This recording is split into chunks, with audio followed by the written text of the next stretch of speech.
नमस्ते मेरे प्यारे दोस्तों, कैसे हैं आप लोग। मेरा नाम है रोशन और आप देख रहे हैं डेवलपमेंट क्लासेस।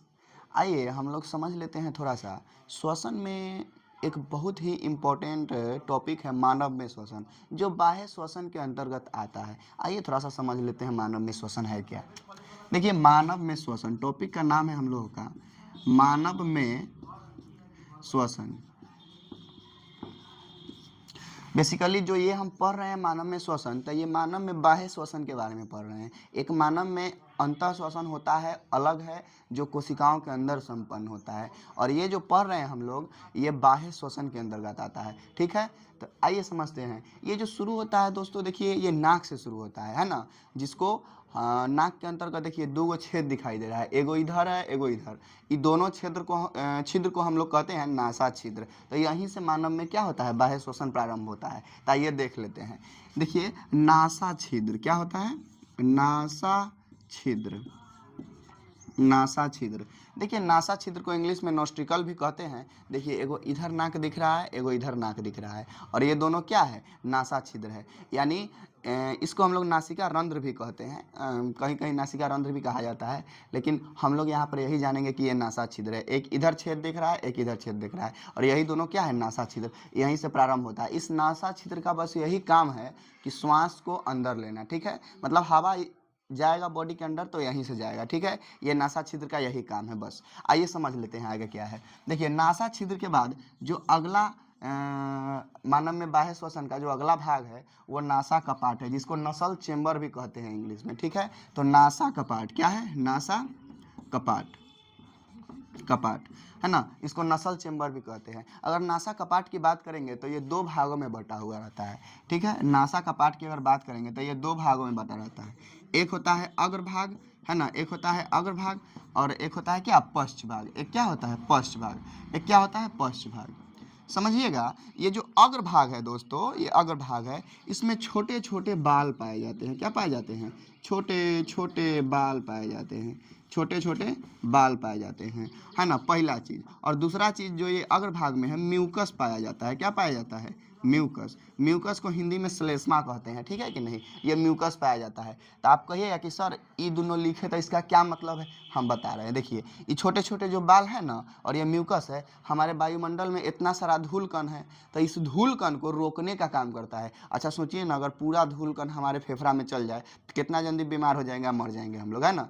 तो ये छोटे छोटे बाल और म्यूकस क्या करता है, धूल कण को चिपका देता है। किसमें चिपका देता है, नाक में। तो देखिए नासा कपाट के पहला भाग अग्रभाग में दो चीज़ रहता है, एक छोटा छोटा बाल रहेगा, एक म्यूकस रहता है, जिसको हम लोग देसी भाषा में नेटा उटा कहते हैं। आप लोग जानते होंगे ना, नेटा पोटा, है कि नहीं। तो याद रखिएगा कि छोटे छोटे बाल रहता है, म्यूकस रहता है। ये क्या करता है, धूल कण के जितने भी वायुमंडल में धूल कण है उसको क्या करता है, रोकने का काम करता है। ठीक है, उसके बाद इसके पश्च भाग में संवेदी तंत्रिकाएं पाई जाती है। इसके पश्च भाग में क्या पाया जाता है, संवेदी संवेदी तंत्रिकाएं, है ना, तंत्रिकाएं, संवेदी तंत्रिकाएं।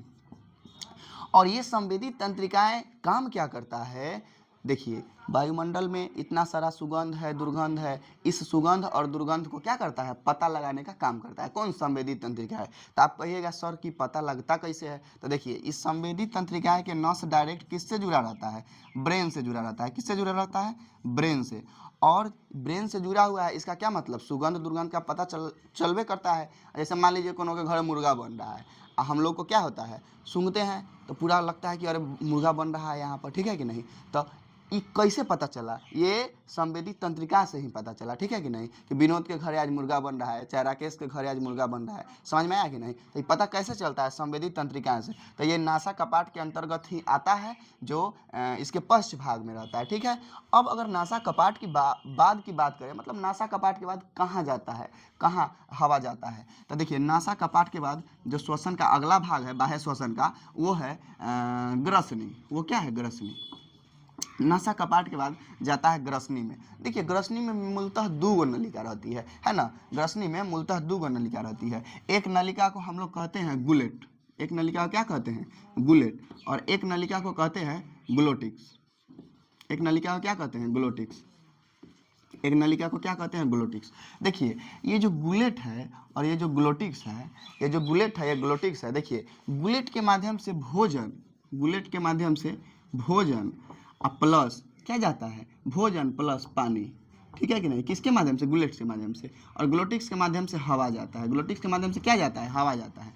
देखिए तो ये ग्लूटेक्स का मूलतः काम है पाचन में क्या करना, काम करना, लेकिन मेन हम लोग जो अभी श्वसन पढ़ रहे हैं बाह्य श्वसन, तो उसमें बहुत इंपॉर्टेंट है ग्लूटेक्स के बारे में जानना। तो जान लीजिए कि ग्लूटेक्स पर एक ढक्कन के समान रचना रहता है जिसको हम लोग ईपीग्लोटिक्स कहते हैं, जिसको हम लोग क्या कहते हैं, ईपीग्लोटिक्स, ईपीग्लोटिक्स, ईपीग्लोटिक्स। देखिए ग्लोटिक्स के ऊपर एक ढक्कन समान रचना रहता है जिसको ईपीग्लोटिक्स कहते हैं, और ये जो ईपीग्लोटिक्स है जैसे ही भोजन हम लोग करते हैं तो ई ग्लोटिक्स को क्या कर देता है, बंद कर देता है, और ग्लोटिक्स को बंद कर दिया तो क्या हुआ, भोजन किधर नहीं जाएगा, फेफड़ा में नहीं जाएगा। लेकिन हम लोग देखते हैं कभी कभी क्या है, भोजन फेफड़ा में चल जाता है, कहला फेफड़ा में चल जाता है, अलग हम लोग खाते समय अलग ध्यान लगाए हुए रहते हैं। जैसे ही खाते समय आप अलग ध्यान लगाइएगा तो ब्रेन ग्लूटिक्स को बंद करने के आदेश से नहीं देता है। अब ब्रेन ग्लूटिक्स को बंद करने के आदेश नहीं दिया तो वही क्या है, भोजन फेफड़ा की ओर गति करने लगता है, तो फेफड़ा क्या करता है, टेल के बाहर कर देता है, भागो भागो,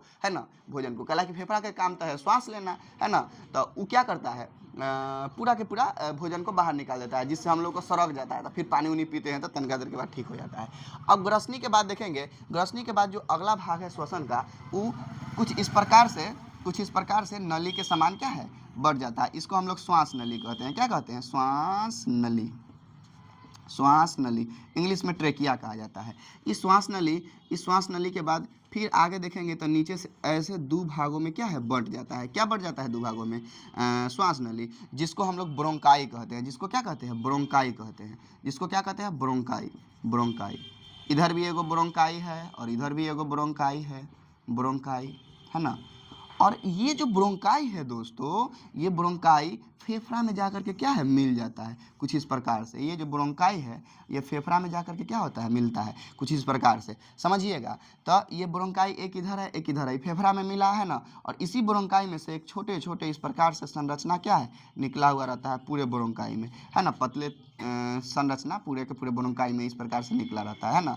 और इसको हम लोग ब्रोंकियोल्स कहते हैं, यानी ई भी ब्रोंकियोल्स है, ई भी ब्रोंकियोल्स है, इधर भी ब्रोंकियोल्स है, ई भी ब्रोंकियोल्स है, ई भी ब्रोंकियोल्स है, छोटा छोटा क्या है, ब्रोंकियोल्स में निकला रहता है। इसको हम लोग क्या कहते हैं, ब्रोंकियोल्स, ब्रोंकियोल्स, है ना, ब्रोंकियोल्स। बहुत सारे ब्रोंकियोल्स रहते हैं। अब ये जो ब्रोंकियोल्स है ये पूरा के पूरा ब्रोंकियोल्स के अंतिम सिरे पर कुछ गुच्छे समान इस प्रकार से संरचना रहता है, पूरे के पूरे ब्रोंकियोल्स पर गुच्छे समान इस प्रकार से संरचना रहता है, इस प्रकार से पूरे के पूरे ब्रोंकियोल्स पे, है ना, जिसको हम लोग एल्वियली या फिर वायु कोष्ठक कहते हैं। क्या कहते हैं, एल्वियली या फिर वायु कोष्ठक, वायु कोष्ठक। अब देखिए वायु कोष्ठक का काम क्या है, जैसे देखिए CO2 हमारे बॉडी से निकला और CO2 निकल के यह वायु कोष्ठक में क्या रहता है, जमा रहता है। और जैसे ही हम लोग ऑक्सीजन लेते हैं, जैसे मान लीजिए लिए ऑक्सीजन, देखिए लिए तो ये जाके कहाँ पर जमा हो गया, वायु कोष्ठक में, है ना। अब वायु कोष्ठक में रक्त पूरा जमा हुआ है और वह रक्त में CO2 है, तो यहीं से CO2 को क्या करता है, मुक्त हो जाता है हमारे शरीर से, यहीं से CO2 क्या होता है, मुक्त होता है, श्वास के माध्यम से बाहर निकल जाता है नाक से, ठीक है ना। और जो O2 ले रहे हैं वायुमंडल से, जैसे लिए O2 देखिए, तो ये O2 गया अंदर, O2 गया, यहीं से पूरे के पूरे बॉडी में O2 क्या होता है, फैल जाता है। तो याद रखिएगा एल्वियली का जो काम है वो CO2 को क्या करना है, मुक्त करना है, और साथ ही साथ O2 को क्या करना है, ग्रहण करना है, O2 को क्या करना है, ग्रहण करना है। ये एक छोटा सा टॉपिक था मानव में श्वसन के बारे में, जो कि काफ़ी क्या है, इंपॉर्टेंट है ना। श्वसन नहीं कहिए, बाह्य श्वसन कहिए, ठीक है ना, जो कि काफ़ी इंपॉर्टेंट है ना। आप लोग देख लीजिएगा। अगर वीडियो अच्छा लगे तो लाइक कीजिएगा, सब्सक्राइब कीजिएगा, शेयर कीजिएगा। Thank you very much.